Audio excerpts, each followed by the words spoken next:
നമസ്കാരം, ഭാരത് ലൈവിലേക്ക് സ്വാഗതം. അന്വേഷണം പ്രതിസന്ധിയിലായി Sidharthan case. Wayanad Pookode veterinary college വിദ്യാർത്ഥി JS സിദ്ധാർത്ഥന്റെ മരണം CBIക്ക് വിട്ടെങ്കിലും കേസിൽ യാതൊരു പുരോഗതിയുമില്ല. കേസ് CBI ഇതുവരെ ഏറ്റെടുത്തിട്ടില്ല. അന്വേഷണം CBIക്ക് വിട്ടതോടുകൂടി സംസ്ഥാന പോലീസിന്റെ അന്വേഷണവും ഏകദേശം അവസാനിച്ച മട്ടിലാണ്.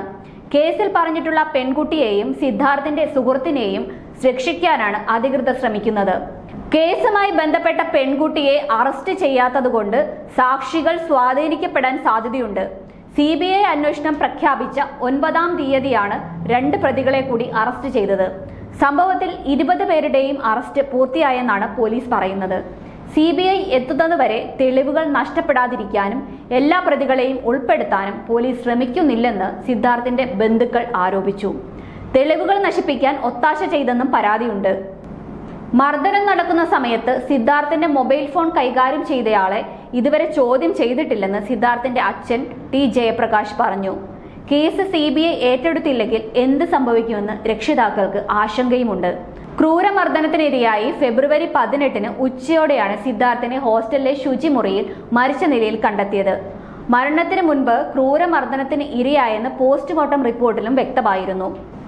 മരണവുമായി നേരിട്ട് ബന്ധമുണ്ടെന്ന് കോളേജിലെ ആന്റി റാഗിംഗ് സ്ക്വാഡ് കണ്ടെത്തിയ SFI നേതാക്കൾ അടക്കം അറസ്റ്റിലാവുകയും ചെയ്തു. കേസിൽ അന്വേഷണം തുടരുകയാണെന്ന് വൈത്തിരി പോലീസ് പറഞ്ഞു. കൽപ്പറ്റ DYSP TN സജീവനാണ് അന്വേഷണ ചുമതല.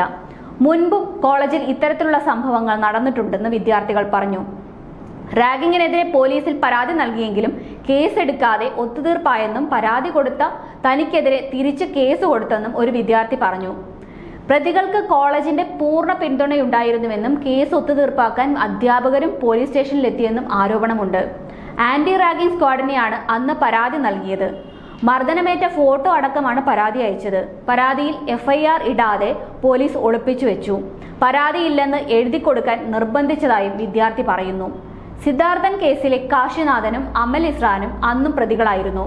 കേസ് ഒത്തുതീർപ്പാക്കാൻ അധ്യാപകരടക്കം പലരും ഭീഷണിപ്പെടുത്തി.